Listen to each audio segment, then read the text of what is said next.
Assalamualaikum warahmatullahi wabarakatuh. Iki ngaji santai-santai napa muhasabah. Muhasabah itu kalau di Jawa maknani itu ngoreksi diri sendiri. Jadi menghitung diri sendiri. Ini pas bidang yang saya tekuni tadi karena Habib Ahmad yang minta kemarin sama Ibu saya dari Indonesian Power itu.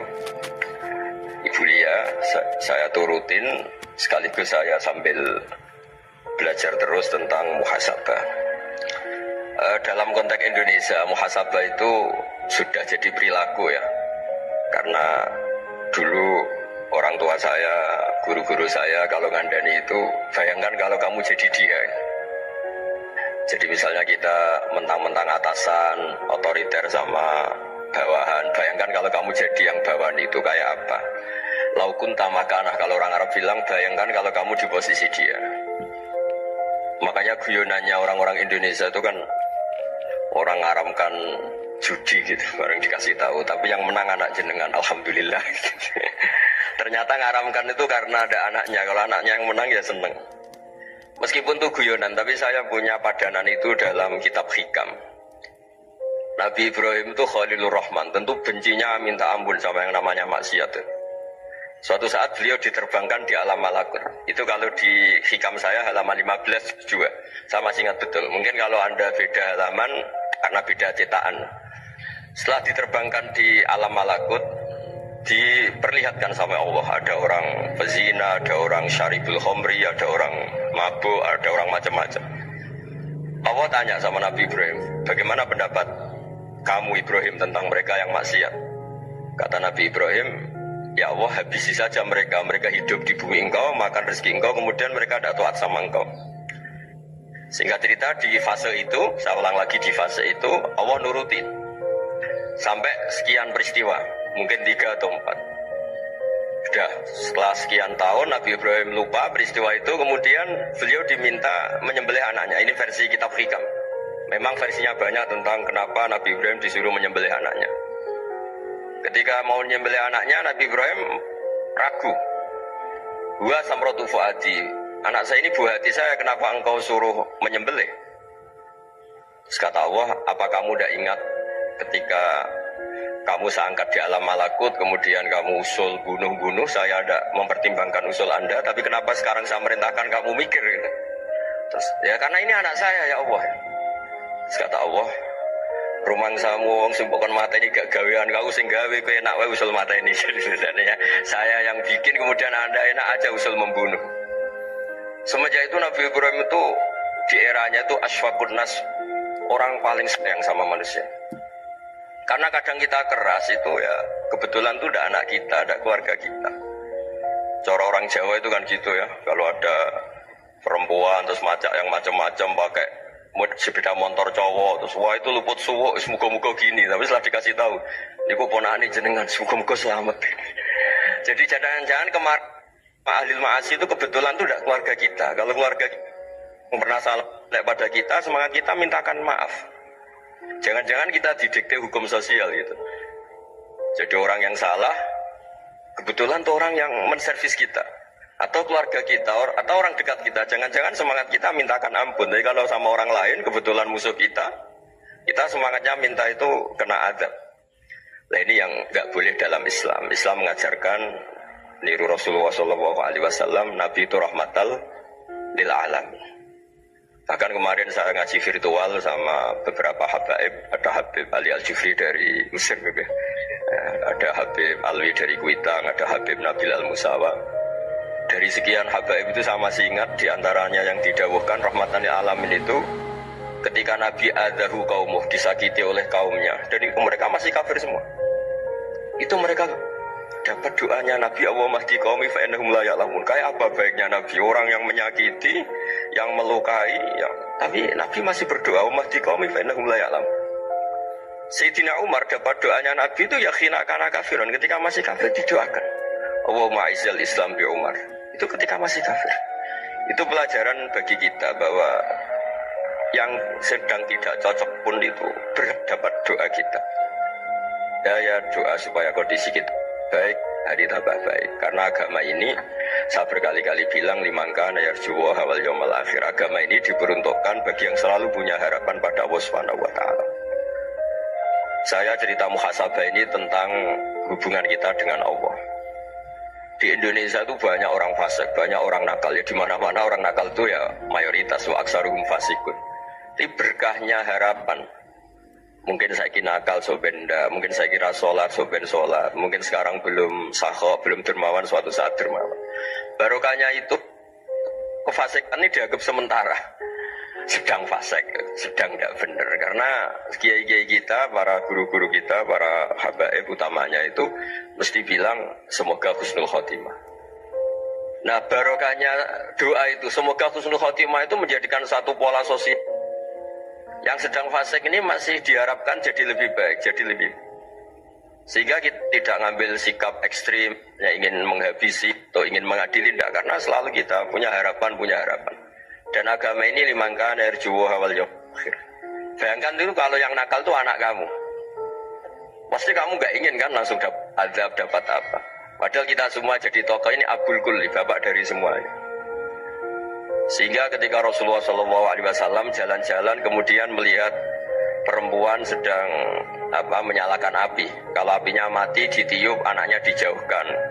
Nanti kalau sudah jauh dari api, anaknya digendong lagi. Terus kata Rasulullah, matur ke semua sahabat, Aro'aitum anna hadih tarihatan waladaha alan nar. Apa kamu berpendapat bahwa perempuan ini akan melemparkan anaknya ke neraka? Tidak ya Rasulullah. Tidak akan seorang ibu melemparkan anaknya ke api. Terus kata Rasulullah, Allahu arhamu min hadih biwaladiha. Allah lebih rahman, lebih rahim dibanding orang tua ini kepada anaknya. Ini yang harus kita kenalkan terus, kita kampanyakan terus, supaya orang hubungannya dengan Allah itu nyaman, asik. Sehingga dengan demikian selalu ada harapan bahwa yang sedang nakal ini suatu saat tobat. Kita tidak boleh menghukumi pasti begini, pasti gini, itu tidak wilayah kita. Itu juga yang dicontohkan Rasulullah SAW. Secara lahir Nabi itu nggak berkenan sama Wahsy, karena Wahsy itu salahnya salah fatal karena membunuh ahabban nasi ila Rasulillah, yaitu membunuh Sayyid Hamzah. Jadi ketika Wahsy tobat, Nabi itu terima tobatnya. Dan ketika beliau dengan basariahnya agak siap ketemu Wahsy karena harus ingat Sayyid Hamzah, basariahnya diturutin. Oke, kamu iman, saya turutin, tapi jangan sering ketemu saya. Karena kalau ketemu kamu, saya masih ingat sama paman saya, Sayyid Hamzah. Kita bisa ngelola seperti itu. Kita tidak cocok sama orang, bagaimanapun mereka umat Rasulullah SAW, kita tetap mencintai mereka. Misalnya kalau beda agama, mereka sama-sama orang Indonesia, kita mencintai mereka atas nama warga Indonesia. Tapi kalau misalnya potongannya ora cocok, beda kultur, bawaannya itu mangkel nojoro Jawa, ya bisa diilmoni, jangan ketemu. Wong sudah tidak cocok, ingin ketemu nyari solusi. Roh ini tok seneng itu kan ya repot gitu. Ya sudah kalau gak pati cocok ya jangan sering ketemu. Dan itu kita bisa memanage seperti itu tuh bisa. Saya berkali-kali cerita tentang Imam Syafi'i. Kalau dikasih tahu ya Imam Abu Abdillah, panggilannya Imam Syafi'i, tetangga anda ini ternyata banyak yang nggak senang anda. Jawabnya beliau senang. Ya bagus kalau nggak senang saya, anda utang saya kata. Jadi gara-gara saman seneng aku ngatur aku ini kan. Nah nunggu sama rasa seneng kan ya enak. Jadi hidup itu dianggap happy. Kalau seneng ya teman silaturahim, kalau nggak seneng ya nggak bakal utang gitu. Baru kayak seneng itu nggak ganggu. Gitu. Jadi dulu itu orang bisa ngelola seneng tidak seneng itu bisa. Karena ada kearifan hubungan dengan Allah Subhanahu wa Ta'ala. Hidupnya selesai karena masyghul bi dzikrillah, mereka sibuk dengan Allah. Makanya kata ulama-ulama tasawuf, kamu jangan melihat manusia perilakunya, tapi kamu juga harus ingat yang gerakkan semua itu Allah Subhanahu wa Ta'ala. Dengan demikian kita faroh, kita senang. Makanya Nabi kalau ngutus Anas bin Malik kemudian nggak kesampaian yang diinginkan karena Anas main. Ketika garwa-garwani Nabi agak tersinggung, Nabi andaikan Allah menghendaki yang saya inginkan kesampaian, pasti itu kesampaian. Jadi dianggap kegagalan Anas gak manggil yang dituju Nabi itu ya kersane Allah, ya enteng saja. Sayyidina Ali lebih parah lagi yang dialamin. Itu dalam beliau kalau dipanggil itu gak cepat-cepat ke sana. Ketika ditanya, kenapa kamu tak panggil gak cepat ke saya? Amin tuh ukubatak, karena aku tahu kau orang baik itu pemaaf. Jadi makanya orang-orang soleh dulu itu bodoh itu. Makanya sekarang kalau ada orang bodoh itu mesti bidik orang soleh. Kalau orang-orang soleh itu kakean husnudzon lagi sering dibodohin. Abdul bin Umar itu masyhur itu. Kalau ada budaknya sering sholat, sergap sholat itu dimerdekakan. Akhirnya nggak sholat pun pura-pura sholat. Akhirnya juga dimerdekakan. Ketika ditanya, kenapa engkau merdekakan? Padahal mereka sholatnya menipu engkau, kata pembisik-pembisik itu. Man khoda'ana lillah in khoda'na lah. Dia nipu atas nama Allah, berarti saat tertipu juga atas nama Allah. Gak masalah dong, semuanya demi Allah Subhanahu wa ta'ala. Jadi ketika kita ketemu mensifati Allah Ta'ala itu ghafir, Allah pemaaf. Jangan kamu gak fair untuk diri kamu nyifati Allah ghafir, pada orang lain Allah kamu sifati syadidul iqab. Jadi Allah kamu atur, kayak MC tadi ngatur saya. Jadi Allah itu apa? Kalau pada saya ghafir, kalau pada musuh saya syadidul iqab. Itu tidak fair. Kalau Anda punya harapan kepada Allah karena Allah Rahman Rahim, Allah ghafir, sebenarnya Allah pada musuh kita ya bisa saja Allah ghafir, bisa saja Allah Rahman Rahim. Sehingga kita melihat orang lain yang kita ada cocok itu ya enteng saja. Itu min ummati Rasulillah sing tanaluhu syafa'atu, tanaluhu sa'atu rahmati, tanaluhu fair. Jangan dengan kita kayak mesti dapat rahmat. Jangan orang lain kayak Allah pasti syadidul iqab, itu tidak boleh. Sehingga ketika ada orang Badui, singkat cerita orang Badui ini kencing di masjid, semua sahabat membentak dia. Yang nggak bentak hanya Nabi dok. Saking mangkelnya orang ini karena semua sahabat bentak kecuali Nabi. Setelah dibenarin Nabi, terus Nabi nyuruh sobbu ali dhanuban min ma'in. Setelah disucikan masjid itu, dia berdoa keras sekali. Allahumma rahamni wa Muhammadan wa la tarham ma'ana ahadan. Ya Allah, yang berhak dapat rahmatmu hanya saya dan Nabi Muhammad, yang lainnya jangan. Karena yang lainnya tuh jengkelin, gitu aja saya salah dimarah-marahin gitu. Jadi kalau kamu doa terbatas ya kayak orang Bedui ini, kayak orang Arabi. Apa kata Nabi? Laqad tahajjarta wasian. Allah yang rahmatnya luas menjadi kamu sempitkan. Karena kamu mau atur Allah hanya rahman pada Indonesian Power, pada NU, pada kita, yang orang lain gak perlu dapat. Itu kan kasihan Islam, karena Islam terus gak dimiliki semua orang. Allah gak dimiliki semua orang, Rasulullah gak dimiliki semua orang, karena di NU, di ormas tertentu, di gak boleh seperti itu. Gak boleh takhajar tawasian, kata Nabi, gak boleh mempersempit zat yang rahmatnya itu luas. Ini semoga etika ini kita pakai di Indonesia. Yang sedang fase kita harapkan lebih baik. Yang sedang nggak dapat hidayah kita doakan dapat apa?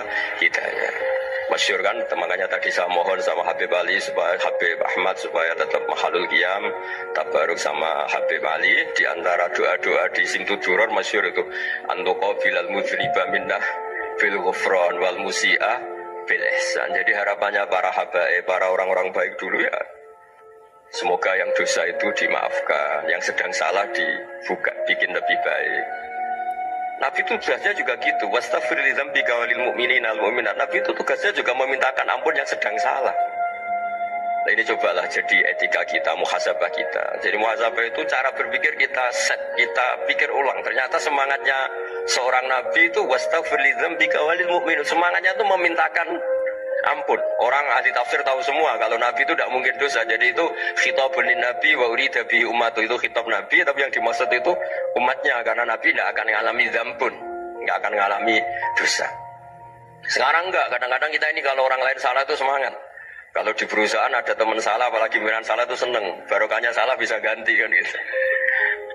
Ya jadi kalau mungkin di dunia tokoh juga gitu, barokahnya ada tokoh salah, kita yang jadi populer sendiri, tidak boleh seperti itu. Kita harus salimus sodri di jami'il muslimin. Jadi ini harus dilatih. Saya tadi matur sama Habib Ahmad, latihan kita jadi hidup. Nabi itu kalau resep jadi wali itu kata Nabi gampang. Kata Nabi, kalau kamu ingin disenangin Allah, ya sudah. Kalau kamu asbahta, amseta gini-gini, perasaan kamu, kata Nabi, jangan punya perasaan ghil sama orang muslimin. Itu sudah wadzalika min sunnati. Makanya Nabi ngendikan la yablughni ahadun an ahadin syai'an. Ada yang baca la yuballighni ahadun an ahadin syai'an. Seseorang jangan melaporkan ke saya tentang salahnya yang lain. Fa inni akhruju ilaikum wa ana salimus sadri. Karena saya ingin ketemu sampean semua dalam keadaan salimus sadri, tidak punya perasaan apa-apa. Karena kalau nurutin membisik, nurutin informasi itu ya repot, karena orang pasti sepihak. Ada kiai yang top, datang ke kampung-kampung ning desa-desa. Kata yang seneng itu punya akhlak. Wah itu bagus orang besar datang ke kampung-kampung. Kata yang nggak seneng, wah itu jobnya kayak kecil kok diambil, itu kan ya kasihan itu kan sudut pandang. Makanya saya sering bilang, akal kita ini cukup untuk mentasdik Rasulullah SAW. Meskipun perasaan kita kadang orang Jawa itu beda.